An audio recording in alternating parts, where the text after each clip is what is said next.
Alors pourquoi participer à un registre? Juste vous rappeler que tout le monde y gagne.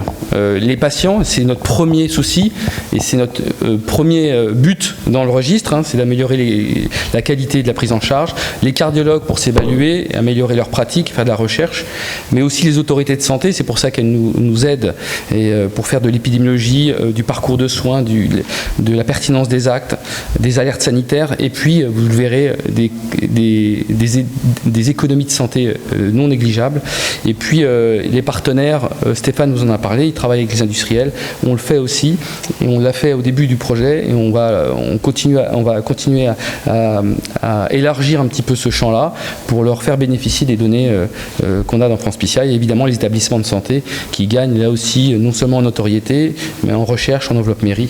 Donc c'est vraiment vertueux pour tout le monde. La qualité des données, c'est essentiel, et c'est pour ça qu'on a mis l'accent dessus, parce que c'est du reste la raison de l'échec de Onassi, et donc c'est pour ça qu'on a fait une organisation, une architecture informatique toute électronique, sans double capture, avec des remplissages automatiques et obligatoires des données, et puis un monitoring tous les 2 mois fait par le tech sur place et l'ARC coordinatrice pour contrôler toute la qualité des données avec des queries automatiques. Donc tout ça est parfaitement standardisé et permet d'avoir une qualité de données que vous voyez qui est excellente, puisqu'on a quasiment 100% d'exhaustivité et seulement moins de 2% de perdu de vue à 1 an, ce qui pour un registre est exceptionnel. On n'a pas la chance d'avoir un numéro unique santé comme les Suédois, et donc on est obligé de faire le suivi pour l'instant par un coup de téléphone à 1 an. Vous voyez que sur l'ensemble des centres, l'exhaustivité des données hospitalières est très bonne, il y a quasiment tous les centres sont à 100%, et puis l'exhaustivité à 1 an, là aussi est bonne. Il y a des centres qui ont un peu de retard, mais somme toute, la tendance elle est quand même plus de proche de 100%. Du reste, ça a été publié, puisqu'il y a une évaluation des qualités des registres en cardiologie qui a été faite de façon indépendante. Vous voyez que SCAR est le top, on le sait, 23, une note de 23, et nous on est à 17, ce qui est pas mal, puisqu'on est plombé par le fait qu'on n'est pas exhaustif au niveau national, donc on a 1 point sur les 4, puisqu'on n'est pas, évidemment, tous les centres ne participent pas, et puis sur la viabilité des données, mais ça parce qu'on n'avait pas encore publié notre méthodologie, mais la viabilité des données, elle est forcément bonne, puisqu'on récupère les données sources qui sont dans le logiciel, et donc la fiabilité des données est excellente. On est actuellement à 15 000 angioplasties, et puis plus de 100 000 syndromes coronariens aigus, donc ça fait une base de données, et tout ça devient exponentiel, puisque le nombre de centres grandit chaque année. René vous l'a dit, on est de 61 centres aujourd'hui, 90 en 2024, avec l'ouverture de 3 régions en cours, Hauts-de-France, Bourgogne-Franche-Comté et PACA, avec les Pays de Loire qui sont en train de terminer leur inclusion. Il y a un rapport annuel qui est calqué sur ce que fait SCAR. Moi, j'ai regardé chaque année, j'attends le moment où SCAR va sortir son rapport pour m'en inspirer, pour pouvoir aussi se comparer par rapport à leurs données et être le plus précis possible dans les définitions pour qu'on puisse comparer les mêmes choses. Et donc voilà, donc l'activité, je vous le dis, chaque année augmente. Ça permet de voir quelques exemples. On se dit toujours, et on fait plus de patients très âgés, pas du tout. En fait, compte depuis 2014, 17% versus 17,3% de plus de 80 ans. Par contre, la tranche 60-80 ans a augmenté elle, mais les très âgés, en fait, compte, on n'en fait pas beaucoup plus, alors que c'est pas vraiment notre impression. Donc des fois, on corrige un peu une impression monocentre sur des données multicentres. Le taux d'utilisation de l'angioplastie ad hoc, donc dans le même temps d'une coronarographie, est toujours à peu près à 100%, à 50%, il y a plutôt, et vous voyez, très variable selon les centres. Donc là aussi, il y a peut-être aussi des réflexions à avoir. On voit aussi que l'évolution des pré-tests avant un syndrome coronarien chronique qui arrive sur une table de coronarographie et pour une angioplastie, eh bien on voit que là, il y a un doublement, et ça, c'est pas étonnant, du coroscanner, et puis l'épreuve d'effort qui diminue progressivement et va probablement disparaître à l'avenir. On voit bien les tendances qui se dessinent de façon précise. On voit aussi que, bizarrement, la chirurgie chez le patient coronarien avec des lésions significatives n'a pas bougé en termes de pourcentage. On est toujours à 11% versus 10,6%. Donc là aussi, c'est une impression qu'on avait qu'il y avait moins de chirurgie, mais en fin de compte, non. Ce qui a gagné, c'est l'angioplastie sur le traitement médical. Donc on est plus interventionnel, malgré les études qui nous disent qu'il ne faut pas forcément être plus interventionnel dans le syndrome coronarien chronique. Cette slide-là est assez parlante, puisque sur un même groupe de centres historiques, les centres de la région centre, qui sont là depuis 2014. Vous voyez qu'il y a eu, ce qui a flambé, c'est l'angioplastie dans le syndrome coronarien chronique, qui a plus que doublé en 5 ans. Il y a eu le Covid qui est passé par là, qui a calmé un peu les ardeurs, et puis c'est reparti à la hausse, là où les autres sont à peu près stables, une tendance un peu en augmentation, mais donc et encore une fois, à contrario de ce que disent plutôt les études dans le syndrome coronarien aigu depuis 10 ans. Les indications d'angioplastie, voilà, du coup, l'angor, le syndrome coronarien chronique augmente en pourcentage, et inversement, le STEMI diminue en pourcentage, mais ne diminue pas en nombre. On a toujours autant de STEMI, on a un peu plus de non-STEMI, mais c'est surtout l'angor stable en proportion qui augmente. On met de plus en plus de longs stents, de plus en plus de nombre de stents, et de plus en plus de diamètre petit, c'est normal, on dilate plus, donc on va aller chercher des artères plus petites, peut-être des lésions plus longues. On voit aussi des évolutions. La lithotricie est arrivée récemment, depuis 1 an en France, peut-être un peu plus. Eh bien, on voit qu'elle est rapidement venue concurrencer le rotablator, mais que le rotablator n'a pas baissé pour autant vraiment. Donc il est venu prendre sa place là où il y avait peut-être un manque. Et donc chacun y trouve son compte, et on a augmenté le nombre de traitements, de préparation de la plaque calcifiée. En termes de mortalité, on fait mieux que les Suédois. J'attends que la traduction se fasse pour avoir une direction. We are better than the Swedish. Mais bon, les Suédois ont des risques, un risque cardiovasculaire des Nordiques bien supérieur à nous Méditerranéens. Et donc, mais on voit bien l'évolution, en tout cas de la mortalité à 1 mois et 12 mois. Et on voit l'évolution aussi année après année. On voit que ça bouge pas trop depuis les 3 dernières années. On voit par contre que la mortalité sur la même population, toujours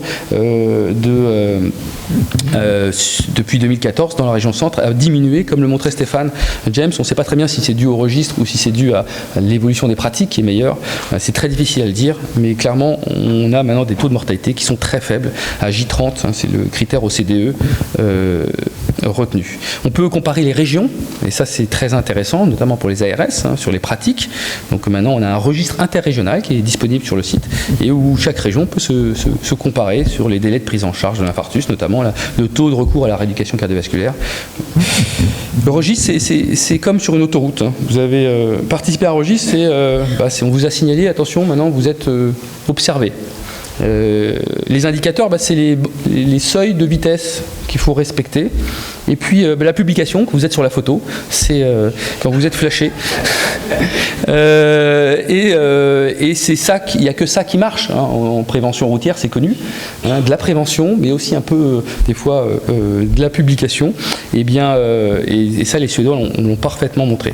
On est maintenant, ces registres, la participation à ces registres sont recommandés par l'HAS, par l'assurance maladie, qui pousse en principe, mais pour l'instant, ils ne poussent pas non plus beaucoup au niveau financier, mais on espère que ça va changer.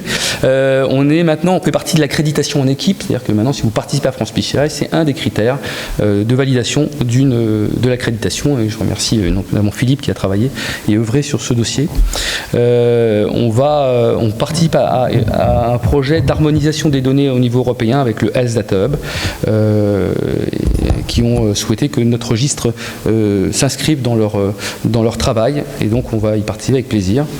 Et puis on a actuellement 17 publications. Alors c'est de la rigolade par rapport à SCAR. Bon, SCAR, vous avez compris, c'est France PCI dans 20 ans. Enfin, ils ont 20 ans d'avance. Et donc on est à 17 publications. On est en train de structurer cette partie scientifique.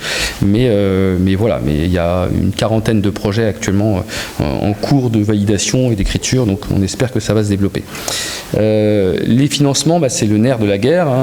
On a un financement par le ministère et les ARS, mais qui ne financent pas tout.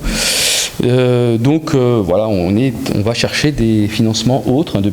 Pour ça qu'on a monté l'association France PCI, qui est une association à but non lucratif, et une société commerciale à coller pour pouvoir faire des partenariats avec les industriels, exactement comme fait SCAR. J'en discutais avec Stéphane hier. Ils ont exactement les mêmes modèles de contrat que nous. C'est-à-dire vous avez accès aux données poolées, mais pas aux données brutes. Mais par contre, voilà, c'est le même type de partenariat. Et puis développer aussi avec avec le Health Data Hub, avec la participation, ce congrès-là permet aussi de financer un peu le registre. et tous les frais de juridique, d'activité scientifique, de développement informatique. Est-ce que c'est cher? Une étude randomisée, je rappelle souvent cette diapositive, 26 000 € pour inclure un patient dans une étude randomisée.